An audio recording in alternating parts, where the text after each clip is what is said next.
नमस्कार, मी ईशा जगताप. हितगुज मध्ये आपलं स्वागत आहे.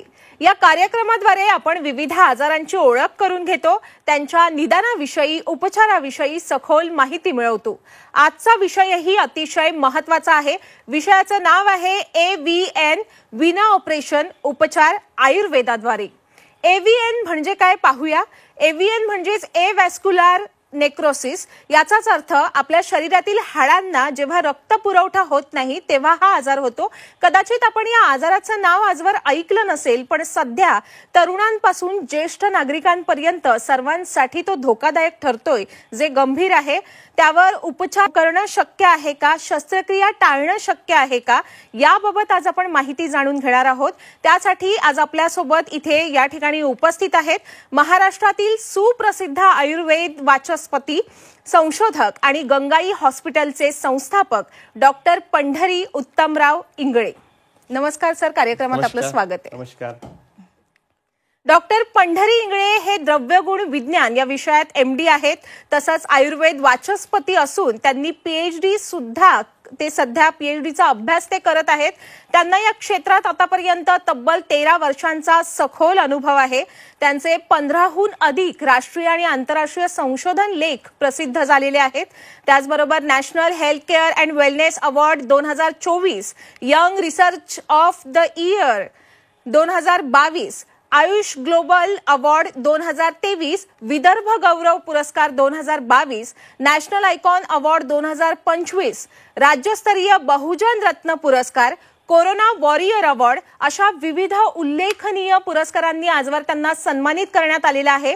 डॉक्टर इंगळे सर गंगाई हॉस्पिटलचे संस्थापक आहेत, जे महाराष्ट्रातलं पहिलं विशेष AVN, स्पाइन आणि पॅरालिसिस यासाठी समर्पित असं उपचार केंद्र आहे. या केंद्राचा ध्यास आहे गंगाई हॉस्पिटल, उपचार नव्हे आरोग्याची हमी. आज आपण या ठिकाणी डॉक्टर पंढरी इंगळे स्वतः उपस्थित असल्यामुळे त्यांच्याकडून AVN या आजाराबाबत सखोल माहिती जाणून घेणार आहोत. सर, जसं मी सांगितलं की AVN म्हणजे जेव्हा आपल्या हाडांना रक्ताचा पुरवठा होत नाही तेव्हा हा आजार होतो. पण हा आजार नेमका काय आहे याबाबत आपल्याकडून चर्चेच्या सुरुवातीला सविस्तरपणे जाणून घ्यायचंय. या ठिकाणी AVN म्हणजे अव्हॅस्क्युलर नेक्रोसिस. मॅक्झिमम हा न सुनण्यात येणारा असा आजार आहे, परंतु मागील कोविड पॅन्डेमिक नंतर याच्या रुग्णांमध्ये खूप जास्त प्रमाणात वाढ झालेली दिसून आलेली आहे. तर आपण बघूया या ठिकाणी AVN म्हणजे अव्हॅस्क्युलर नेक्रोसिस. आपल्या हाड्याला रक्ताचा पुरवठा कमी झाल्यानंतर त्या ठिकाणी हाडे कुजतात, सडतात आणि हळूहळू डिजनरेशन त्यांचं चालू होतं. आणि त्याचं स्वरूप म्हणून जे जॉईंट्स राहतात किंवा ज्या ठिकाणी हाड खराब होईल त्या ठिकाणच्या हालचालीवर ताण पडतो, हालचाली होत नाही. तर या ठिकाणी जर बघितलं तर मॅक्झिमम हा हिप जॉईंट, ज्याला की आपण आपला कमरेतील जो जॉईंट आहे हिप जॉईंट ज्याला म्हणतो, तसेच नी जॉईंट असेल, शोल्डर जॉईंट असेल, नंतर आपला रिस्ट जॉईंट असेल, तर कुठल्याही जॉईंटमध्ये तो होऊ शकतो. परंतु हिप जॉईंटमध्ये याचे रुग्ण जास्त प्रमाणात, म्हणजे 90% प्रमाण हे हिप जॉईंटचं त्या ठिकाणी आहे. आणि त्याला कारण हिप जॉईंटमध्ये याचं प्रमाण खूप जास्त प्रमाणात त्या ठिकाणी दिसून येतं. त्याला कारणही तसं आहे, कारण की मॅक्झिमम रक्ताचा पुरवठा जर आपण या हिप जॉईंटचं स्ट्रक्चर जर बघितलं तर त्या ठिकाणी हे पायातील आपलं हाड आहे, ज्याला आपण फिमर म्हणतो, त्याला हेड, नेक आणि शाफ्ट राहतं. तर या बोनचं जे रक्तपुरवठा आहे तर याला हेडला रक्तपुरवठा वेगळ्या वाहिनीचा आहे आणि शाफ्टला वेगळ्या वाहिनीचा आहे. तर या ठिकाणी या हेडला रक्तपुरवठा कमी झाल्यामुळे हा हळूहळू सडायला लागतो, कुजायला लागतो आणि खराब होऊन याचं रूपांतर AVN मध्ये आपल्याला दिसून येतं. आपण सांगितलं की हाडांना रक्तपुरवठा न झाल्यामुळे हाडं सडतात, कुजतात, जे खरोखर गंभीर आहे. पण सर, हा आजार नेमका कशामुळे होतो, कारण काय त्याची? यामध्ये भरपूर कारण त्या ठिकाणी आहे, परंतु महत्त्वाचे जे कारण आहे ते मी त्या ठिकाणी प्रेक्षकांना सांगू इच्छितो. त्यामध्ये स्टेरॉइड, जे की लाईफ सेव्हिंग ज्याला म्हणतो, परंतु त्याचा अतिवापर जर झाला किंवा अननेसेसरी जर स्टेरॉइड घेण्यात आले, त्यामध्ये आपण जसं की बघितलं कोरोना पॅन्डेमिकमध्ये ज्या पद्धतीने आपण लाईफ सेव्हिंग करताना औषधोपचार करताना त्या ठिकाणी काही रुग्णांमध्ये याचं प्रमाण स्टेरॉइडचं झाल्यामुळे त्यांच्यामध्ये हे प्रमाण त्या ठिकाणी जास्त दिसून आलं. तसेच ज्यांना स्किनचे आजार असेल किंवा जे ऑटोइम्युन डिसीज असेल त्यांच्यामध्ये जर स्टेरॉइडचं प्रमाण अतिप्रमाण झालं तर त्या ठिकाणी हा आजार दिसून येतो. त्यासोबत ज्यांना अल्कोहोल जे पेशंट असतात, मद्यसेवन, व्यसनाधीन जे पेशंट असतात, तसेच मानसिक ताणतणाव हा सुद्धा या AVNचं खूप महत्त्वाचं कारण त्या ठिकाणी हे दिसून येतं. केमोथेरपी जे पेशंट असतील किंवा फ्रॅक्चर नंतर ज्यांना अपघातामध्ये फ्रॅक्चर झालं त्यांच्यामध्ये सुद्धा ऑपरेट नंतर हे एव्हीएन हा दिसून येतो. स्टेरॉइड औषधाचा अतिवापर आणि ताणतणाव किंवा जास्त वेळ बसून राहिल्यामुळे असे विविध कारणं आपण या आजारामागे सांगितलेली आहेत. पण सर, आपली जी हाडं झिजतात किंवा त्यांना रक्ताचा पुरवठा होत नाही, हे काही एका रात्रीत होत नसावं, ते हळूहळू होत असेल. हा, तर निश्चित ही प्रक्रिया हळूहळू होते आणि त्यानुसारच त्याच्या स्टेजेस आपण त्या ठिकाणी सांगितलेले आहे आपल्या लिटरेचरमध्ये. त्या ठिकाणी आपण एव्हीएनच्या 4 स्टेजेस त्या ठिकाणी महत्वाचे आहे. First stage, second stage, third stage आणि फोर्थ स्टेज. तर या ज्या स्टेजेस आहे त्या त्याच्या लक्षणावरून आणि खुबा म्हणजे जो वॉल आहे जो खराब झालेला आहे त्या लक्षणावरून ह्या स्टेजेस त्या ठिकाणी आलेल्या आहे. तर पहिली स्टेज जी अशी असते तर यामध्ये नेमका रक्ताचा पुरवठा त्या सांध्याला किंवा बॉलला कमी व्हायला लागतो आणि त्या ठिकाणी पेन हा हिप जॉईंट पासून नी जॉईंट पर्यंत आपल्याला दुखायला लागतो. स्नायू आखडले जातात. सकाळी उठताना थोडा त्रास होतो, पायऱ्या चढताना त्रास होतो. आणि जर वेळीच यावर जर उपचार झाले नाही किंवा वेळीच निदान या ठिकाणी झालं नाही तर हे लँड अप होऊन सेकंड स्टेजमध्ये जातो, ज्यामध्ये 20 ते 30% हा बॉल खराब व्हायला सुरुवात होते. नंतर जर आणखी जर निदान लवकर त्या ठिकाणी नाही झालं तर थर्ड स्टेजमध्ये लँडअप होऊन त्या ठिकाणी 50 ते 60% खुबा खराब होतो आणि त्यामध्ये लिम्पिंग दिसायला लागते. लिम्पिंग म्हणजे लंगडत चालण्यासारखं दिसतो आपल्याला की पेशंटला लंगडत काय अचानक दिसतं. पायऱ्या चढताना खूप जास्त त्रास त्या ठिकाणी होतो. एका पायरीवरून दुसऱ्या पायरीवर पाय त्या पेशंटला टाकता येत नाही आणि पेन खूप होतो. रात्री ज्यावेळेस झोपतो सकाळी उठताना अतिशय चालताना त्याला गंभीर स्वरूपात पेन त्या ठिकाणी दिसून येतो. आणि असंच जर आपण दुर्लक्ष करत गेलो तर तो लँडअप होऊन फोर्थ स्टेजमध्ये ज्या की जो बॉल आहे हा पूर्णपणे खराब होतो आणि याचे जे पेशी आणि स्नायू हे एकदम घट्ट होतात आणि स्टिफनेस त्या ठिकाणी येतं. स्टिफनेस आल्यामुळे पेशंटला कुठल्याच प्रकारच्या हालचाली त्या ठिकाणी करता येत नाही आणि एक अपंगत्व त्या ठिकाणी आपल्याला दिसून येतं. तर ह्या स्टेजेस एका दिवशी नाही होत, ह्या स्टेप बाय स्टेप जातं. आणि ह्या आजाराचं सांगायचं म्हणजे की पहिल्या आणि दुसऱ्या स्टेजमध्ये आपण जर एक्सरे केला तर तो त्या ठिकाणी आपल्याला दिसत नाही आणि MRI हेच खूप महत्वाचं डायग्नोसिस त्या ठिकाणी ठरतं. आपण सांगितलं की पहिल्या आणि दुसऱ्या स्टेजमध्ये जर आपण एक्सरे काढला तर या आजाराचं निदान होत नाही. MRI करणं फार महत्वाचं असतं, पण हे MRI कोणत्या स्टेजमध्ये करावं मग? ऍक्च्युअली जितक्या लवकर होईल म्हणजे जर या पद्धतीने मी जे लक्षणे सांगितले की पायऱ्या चढताना त्रास होणे, रात्री अचानक स्नायू आखडून जाणे आणि हिप जॉईंट पासून खालीपर्यंत पेन येणे आणि जर आपण वेदनाशामक औषध घेतलं तात्पुरता आराम पडतो आणि सेम त्रास तसा होतो. तर अशा वेळेस आपण लगेच जर MRI वगैरे केला आणि लवकरात लवकर जर निदान केलं तर पुढील उपचार पद्धती आपल्याला ही सोपी जाते आणि निश्चित आपण त्यावर मात करू शकतो. अगदीच अगदीच. डॉक्टर, आता आपण आम्हाला काही लक्षणं सुद्धा सांगितली की अमुक त्रास झाला की आपण लगेच MRI करू शकतो, पण आपण मागच्या प्रश्नाचं उत्तर देताना सांगितलं होतं की पहिल्या आणि दुसऱ्या स्टेजमध्ये या आजाराचं निदान होतच नाही. मग परंतु जर पहिल्या आणि दुसऱ्या स्टेजमध्ये आपल्याला लक्षणं जाणवली तर त्यावर लवकरात लवकर उपचार करणं शक्य होऊ शकतं. ही लक्षणं कोणती जाणवतात? हा, तर यामध्ये लिम्पिंग हे खूप महत्वाचं आहे किंवा चालताना पाय लंगडत चालणे, अचानक पाय ओढल्यासारखे होणे. हे जर लक्षण जाणवत असेल तर जास्त वेळ न घालता आपण लगेच MRI हा सजेस्ट केला पाहिजे आणि डॉक्टरांनी सुद्धा MRI सजेस्ट करून ते जर बघितलं तर निश्चित आपल्याला कोणती स्टेज आहे ते कळेल आणि निश्चित समोरची जी उपचार पद्धती आहे जी की आपण बघितलं आयुर्वेदानुसार आपण विना ऑपरेशनच त्या ठिकाणी उपचार हे करतो. मॉडर्न सायन्समध्ये त्याला सर्जरी ही सांगतात, परंतु असंख्य रुग्ण मी विना ऑपरेशन या ठिकाणी बरे केलेले आहेत आणि निश्चित ते त्यांचं लाईफस्टाईल अतिशय चांगल्या पद्धतीने जगत आहेत. म्हणजे त्यांचं हाड झिजल्यानंतर सडल्यानंतरही ते पुनर्जीवित होणं शक्य आहे, तेही विना ऑपरेशन. हा, तर हा मुद्दा खूप महत्वाचा आहे. या ठिकाणी आयुर्वेदानुसार जो आजार आहे की हा आज असा नवीन नाही, परंतु अस्थि मज्जाक्षय असं नावाचं वर्णन आमच्या संहितेमध्ये त्याचं आलेलं आहे. अस्थि मज्जाक्षय तर आपलं सप्तधातूचं शरीर बनले, रस, रक्त, मांस, मेद, अस्थि आणि शुक्र.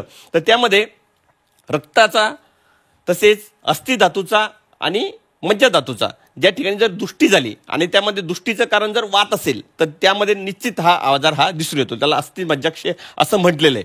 आणि आयुर्वेदानुसार अशा प्रभावी चिकित्सा आयुर्वेदामध्ये अशी औषधी द्रव्ये आहेत की ते हाडांचं पुनर्जीवन सुद्धा हे होऊ शकतं असं निदर्शनात दिसून आलेलं आहे. तर निश्चित यामध्ये विना ऑपरेशन उपचार होतात आणि अतिशय चांगल्या पद्धतीने उपचार या ठिकाणी आपण करतो. जे खरोखर दिलासादायक आहे की AVN झाल्यानंतर ऑपरेशनही टाळता येऊ शकतं आणि आपण पुन्हा पहिल्यासारखं आपलं आयुष्य जगू शकतो. आपण उपचार पद्धतीबाबत वारंवार बोललात, या उपचार पद्धतीबाबत सविस्तरपणे सांगाल का? तर यामध्ये उपचार पद्धतीमध्ये जसं आयुर्वेदामध्ये सांगितलंय शोधन चिकित्सा आणि शमन चिकित्सा ही चिकित्सेचे 2 प्रकार त्या ठिकाणी आलेले आहे. तर AVN मध्ये जर उपचार पद्धतीचा ज्या विचार करताना सगळ्यात महत्त्वाचं समोर येतं ते वात दोष म्हणजे वात पित्त कफ हे त्रिदोष आहेत, परंतु त्यामध्ये वाताचा प्रादुर्भाव त्या ठिकाणी जास्त झालेला असतो. नंतर धातूचा विचार करताना रक्तधातू, अस्थिधातू आणि मज्जाधातू. तर या संयुक्त यांचा विचार करूनच आपण लाईन ऑफ ट्रीटमेंट त्या आयुर्वेदानुसार आपण ठरवतो. त्यामध्ये आपण आयुर्वेदिक पंचकर्म तसेच न्यूरोथेरपी आणि अग्निकर्म, विद्धकर्म आणि काही आयुर्वेदिक पद्धतीला आधुनिक जोड दिली जसं की आलाबो चिकित्सा, त्याच्याच आपण मॉडर्ननुसार आपण कपिंग ज्याला म्हणतो, तर तिचा पण खूप त्या ठिकाणी फायदा त्या ठिकाणी होतो. तर मी ते सविस्तर त्या ठिकाणी सांगतो तुम्हाला. त्या ठिकाणी पंचकर्ममध्ये जर म्हटलं आपण तर स्नेहन स्वेदन हे पूर्वकर्म आपण करतो.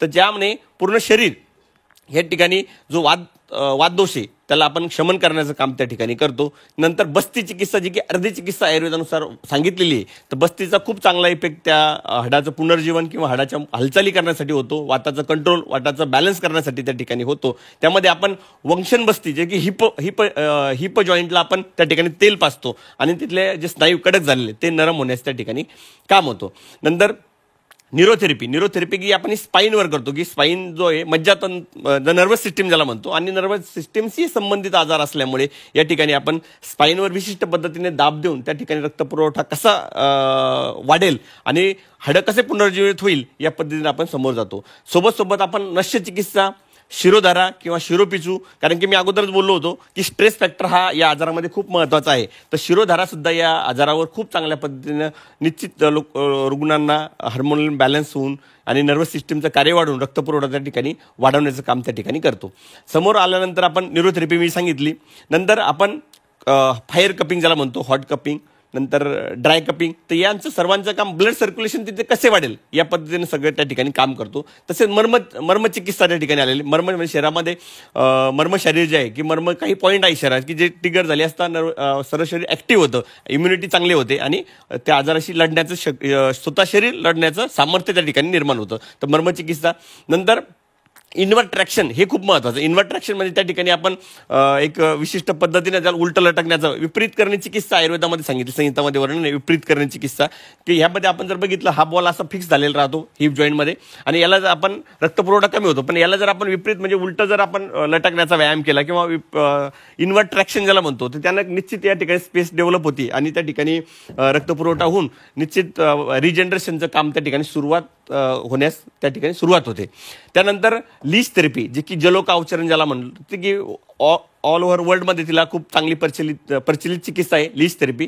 जळूचा वापर जर आपण त्या ठिकाणी स्थानिक ठिकाणी केला तर ते नॅचरली त्या ठिकाणी रक्तपुरवठा करण्याचं काम ते लीच करतात आणि लीचचे खूप चांगले रिझल्ट, पेन कमी होणे, नंतर त्या ठिकाणी रक्तपुरवठा सुरळीत होणे आणि पेशंटला त्याच्या ठिकाणी चालण्यासाठी मदत होते आणि AVNवर मात करण्यासाठी जलोका अवचरण खूप महत्त्वाचं त्या ठिकाणी दिसून येतं.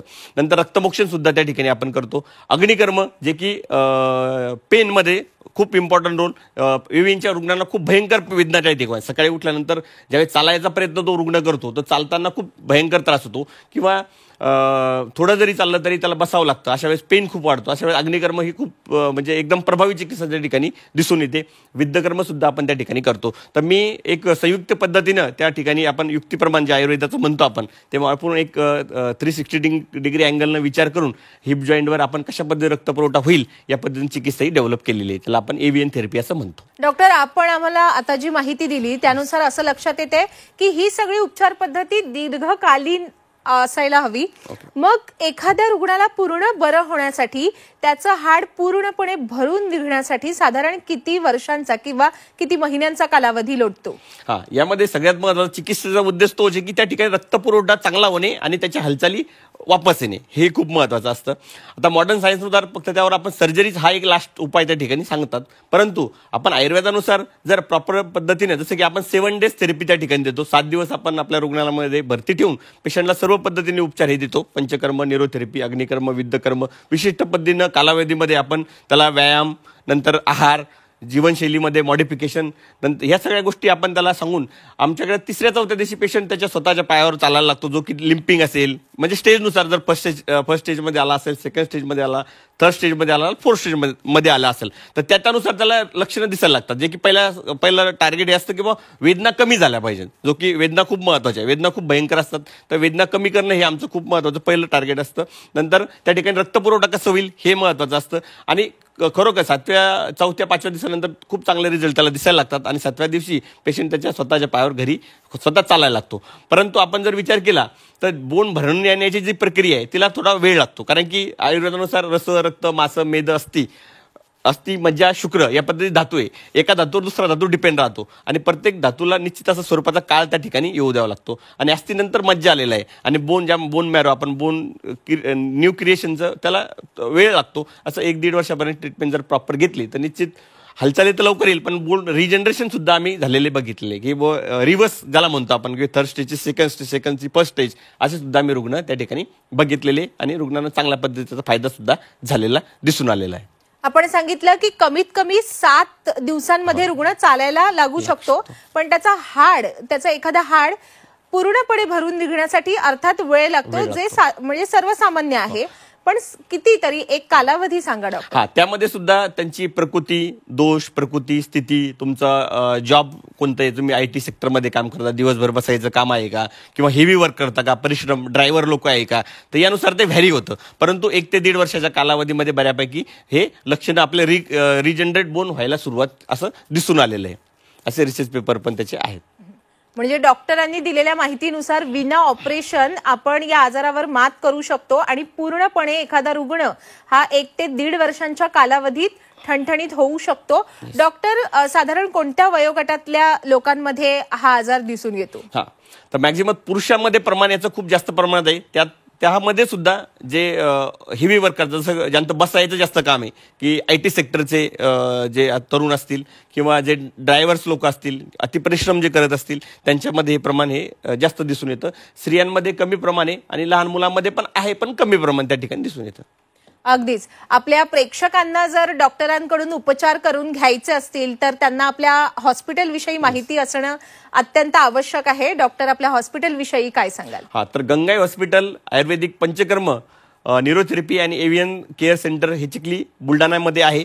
आणि आपण फक्त एव्हियनच नाही तर आपण स्पायनलचे सगळे डिसऑर्डर असेल, लंबर स्पॉन्डिलिटिस असेल, नंतर स्लिप डिस्क असेल, डिस्क हर्निएशन असेल, नंतर मूळव्याध असेल, नंतर मुतखडा असेल, मूत्राशमध्ये ज्याला युरिन स्टोन असेल, अशा सर्व आजारावर विना ऑपरेशन त्या ठिकाणी उपचार आपण करतो. सोबतच आपण नाभी चिकित्सा म्हणजे पोटाच्या आजारावर नाभी चिकित्सा जी आहे ती आपण त्या ठिकाणी करतो. मायग्रेनचे जे असेल रुग्ण असेल, कावीळ असेल, थायरॉइड असेल, डायबिटीज असेल, कॅन्सर असेल, अशा रुग्णांवर सुद्धा आपण आपल्या गंगा हॉस्पिटलमध्ये प्रभावी अशी चिकित्सा आपण देण्याचं काम मागील 13 वर्षापासून करत आलेलो आहे आणि अविरतपणे ते चालू आहे. आमचं हॉस्पिटल 24/7 चालू राहतं.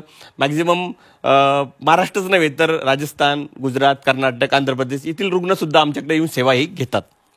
अगदीच. खरं तर एव्हीएन हा आजार ज्या प्रकारे आपण सांगितलेला आहे, जी माहिती दिली त्यानुसार खरोखर हा गंभीर आजार आहे. कारण आपली जी हाडं आहेत त्या हाडांवरच आपण निरोगी आणि भक्कम असं आयुष्य जगू शकतो. त्यामुळे ती भक्कम आहेत आपली हाडं, ती आयुष्यभर तशीच राहावी अशीच देवाकडे सुद्धा प्रार्थना आहे. परंतु त्यासाठी आपल्याला सुद्धा दैनंदिन जीवनशैलीत काही परिश्रम घेणं किंवा काही चांगल्या सवयी लावून घेणं अत्यंत आवश्यक आहे.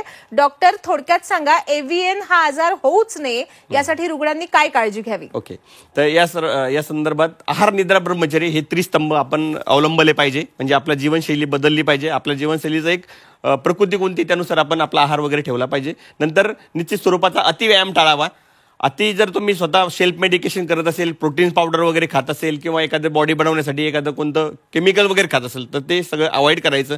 प्रॉपर जीवनशैली ठेवायची. आणि काही व्यायाम मी सांगणार आहे, जे एव्हीएन रुग्ण असेल त्यांच्यासाठी पण उपयुक्त आहे आणि जे नाही ज्यांना होऊ द्यायचे त्यांच्यासाठी ते अतिशय उपयुक्त आहे. त्यामध्ये भुजंगासन, नंतर सर्पासन, मकरासन आणि शशकासन आणि उलट चालण्याची जी क्रिया आहे ती खूप महत्वाची आहे. उलट लटकण्याची की म्हटलं मी विपरीत करण्याची चिकित्सा ही अतिशय महत्वाची जॉईंट पेन आणि त्यामध्ये दिसून येते. आज डॉक्टर या ठिकाणी आपल्याबरोबर उपस्थित राहिले आणि आपल्या सोबत त्यांनी एव्हीएन या आजाराबाबत माहिती शेअर केली.